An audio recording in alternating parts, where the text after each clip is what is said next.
तब यदि मेरी प्रजा के लोग जो मेरे कहलाते हैं दीन होकर प्रार्थना करें और मेरे दर्शन के खोजी होकर अपनी बुरी चाल से फिरे, तो मैं स्वर्ग में सुनकर उनका पाप क्षमा करूंगा और उनके देश को ज्यों का त्यों कर दूंगा। दूसरा इतिहास 7वां अध्याय और 14वां पद। प्रिय मित्र, प्रभु यीशु के मीठे और मधुर नाम में आपको जय मसीह की। बहुत से गीत हम अपने आरंभ के दिनों से गाते आ रहे हैं। एक ऐसा ही गीत मेरे जहन में आता है जिसके बोल कुछ इस तरह से हैं, प्रार्थना में जो कुछ मांगा पूरा करो अरमान। लेकिन आखिर क्या कारण है कि हम प्रार्थना में परमेश्वर से बहुत कुछ तो मांगते हैं, लेकिन कई बार परमेश्वर हमारी प्रार्थनाएं नहीं सुनता है और ना ही उनका जवाब देता है। तो आखिर हम प्रार्थना कैसे करें कि परमेश्वर हमारी प्रार्थना को सुने? इसको जानने के लिए जो पहली बात मैं आज आपसे कहना चाहता हूँ वो ये है कि हमें प्रार्थना क्यों करनी है और किससे करनी है। बाइबल बताती है, प्रेरितों के काम उसके 4 अध्याय के 12वें पद में, आसमान के नीचे और लोगों के बीच में कोई दूसरा नाम है ही नहीं, सिर्फ एक नाम है और वो नाम है प्रभु यीशु का।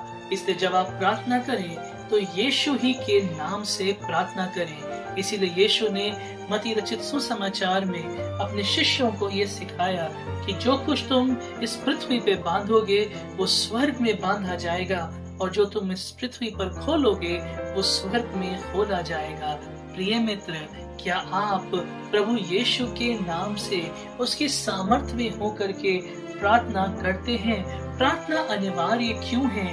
क्योंकि हमारा ये मनयुद्ध लहू और मांस से नहीं परंतु प्रधानताओं और अधिकारियों से है और इस संसार के हाकिमों से है और उस दुष्टता की सेनाओं से है जो कि आकाश में है।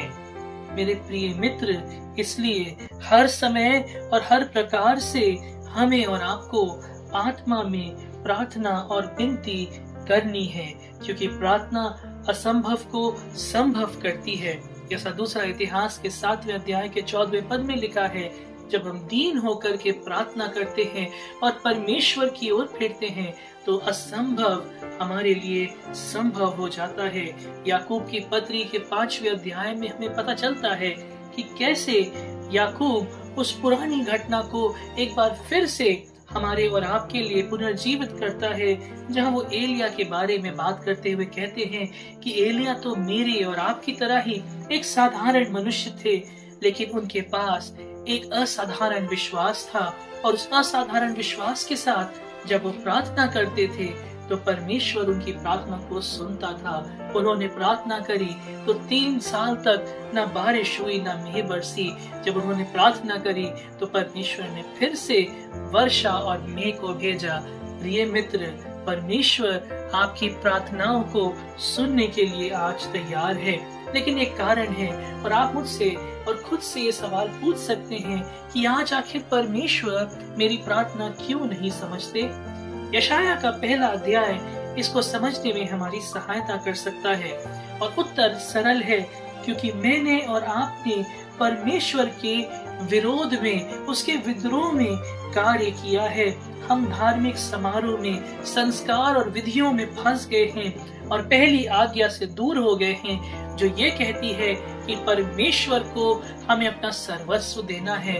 हर एक चीज के ऊपर हमें प्राथमिकताओं में अपने परमेश्वर को मानना है, सब कुछ से छोड़ करके परमेश्वर को ग्रहण करना।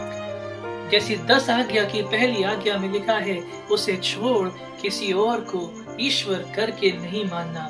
लेकिन हमने अपनी प्राथमिकताओं में, अपने चुनाव में परमेश्वर को कहीं दूर कर दिया है। इस कारण, हमारे विद्रोह के कारण आज हम परमेश्वर से दूर हो गए। यशाया का पहला अध्याय बताता है कि इजरायली कौम जो थी वो सोचती थी कि यदि वो अच्छा उपहार चढ़ाएंगे, अच्छा बलिदान देंगे तो परमेश्वर उनकी प्रार्थनाओं को सुनेगा। लेकिन यशाया का पहला अध्याय बताता है कि परमेश्वर इन सब चीजों से निराश हो चुका है। कई बार हम सोचते हैं कि हमारा चर्च में जाना, बड़े दान को देना, इससे परमेश्वर प्रसन्न होता है। लेकिन परमेश्वर कहता है, ये मेरे किस काम के, मैं इनसे प्रसन्न नहीं होता, तो आखिर किस बात की कमी है? कौन सी ऐसी चीज है जो आज मेरे और आपके जीवन में छूट गई है? एक हृदय जिसे परिवर्तित होने की आवश्यकता है, वो हृदय जिसे नम्र और परमेश्वर के सामने समर्पित होने की आवश्यकता है।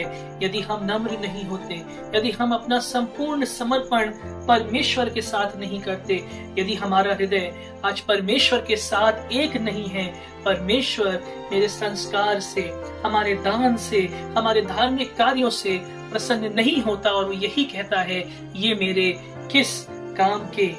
और तब परमेश्वर मुझसे और आपसे ये कह रहा है, जब तुम मेरी ओर हाथों को फैलाते हो तब मैं तुमसे मुंह फेर लूंगा।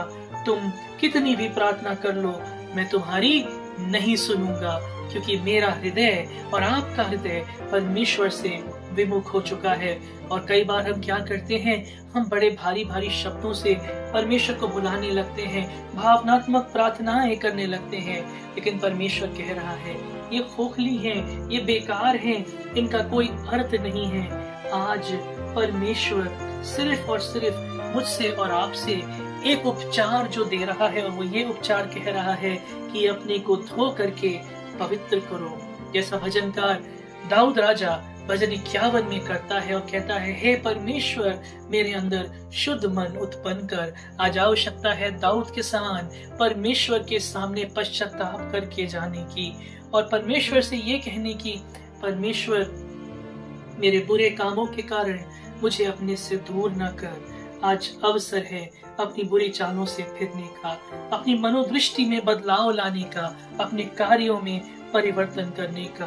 परमेश्वर जिसने कि यहूदा को जब उसने मन फिराया तो परमेश्वर ने उसके पाप को न सिर्फ क्षमा किया लेकिन उसे बंधुआई से छुड़ाया।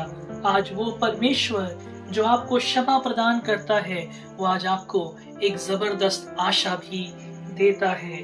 मेरे प्रिय मित्र, हमारे अच्छे कार्य उस पाप को दूर नहीं कर सकते, हमारे भले विचार, हमारी प्रतिज्ञाएं, समय, कुछ भी हमें हमारे उन गंदे कार्यों से, उस पाप से दूर नहीं कर सकता। सिर्फ और सिर्फ प्रभु यीशु का लहू ही मुझे और आपको शुद्ध और पवित्र करने में पर्याप्त है। आइए तो आज हम यीशु के साथ एक नई शुरुआत करें। पाप की शक्ति से, पाप के शर्म से, पाप के दोष से, पाप के प्रभुत्व से, पाप के आतंक से आज परमेश्वर मुझे और आपको आजाद करना चाहता है और सब कुछ आज यीशु के नाम में जाता रहे। और जब आप स्वतंत्र होंगे तो मेरे प्रिय मित्र परमेश्वर के साथ होंगे और आप परमेश्वर से प्रार्थना करेंगे। तो आइए अवसर को बहुमूल्य समझे, क्योंकि आज का दिन यहोवा ने इसीलिए बनाया है कि आज जब आप उसका शब्द सुने तो अपने मनों को कठोर ना करें। तब परमेश्वर आपकी प्रार्थनाओं को सुनेगा और आपके जीवन को आशीषों से परिपूर्ण करेगा। परमेश्वर आपको आशीष दे। आइए हम प्रार्थना करें। आज आपने सुसमाचार को सुना है, परमेश्वर आपके और मेरे साथ है और वो निरंतर हमें अपने पवित्र आत्मा द्वारा आशा और साहस प्रदान कर रहे हैं। परमेश्वर जो मेरे और आपके लिए इमैनुएल बना, वो आपके संग है। जो आज निराश हैं, वो उनको आशा की ओर ले जा रहा है। सो अब आशीषित होकर ईश्वर के ज्ञान और प्रेम में एक साथ जुड़कर इस दुनिया में आगे बढ़ें और परमेश्वर की शांति जो सारी समझ से परे है और आपके साथ अब और उसके द्वितीय आगमन तक बनी रहे। आमीन।